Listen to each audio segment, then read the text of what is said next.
మనవడికి ఓ తాతయ్య ఖరీదైన గిఫ్ట్ ఇచ్చారు. ఏ గోల్డ్ చైనో మరేదో కాదు, ఏకంగా 240 కోట్ల గిఫ్ట్ ఇచ్చేశారు ఇన్ఫోసిస్ నారాయణమూర్తి. 4 నెలల మనవడికి 15 లక్షల షేర్లు బహుమతిగా ఇచ్చేశారు.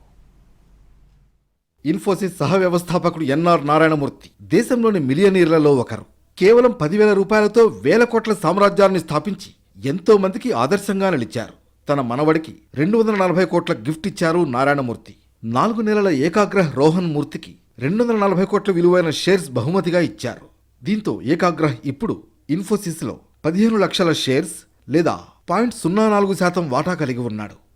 ఇన్ఫోసిస్ వ్యవస్థాపకుడు ఎన్ఆర్ నారాయణమూర్తి కుమారుడు రోహన్ మూర్తి, కోడలు అపర్ణ కృష్ణన్ 2023 నవంబర్ 10న బెంగళూరులో మగబిడ్డకు జన్మనిచ్చారు. నారాయణమూర్తి, సుధామూర్తికి ఇప్పటికే కృష్ణ సునక్, అనౌష్క సునక్ అనే 2 మనవరాళ్లు ఉన్నారు. వీళ్లు యూకే ప్రధానమంత్రి రిషి సునాక్, అక్షతామూర్తి కుమార్తెలు. మహాభారతంలోని అర్జున్ పాత్ర నుంచి ప్రేరణ పొంది ఏకాగ్రహ్ అనే పేరు పెట్టారు. మొత్తానికి 4 నెలల మనవడికి నారాయణమూర్తి 240 కోట్ల బహుమతినివ్వడం నెట్టింట్లో వైరల్ అవుతోంది.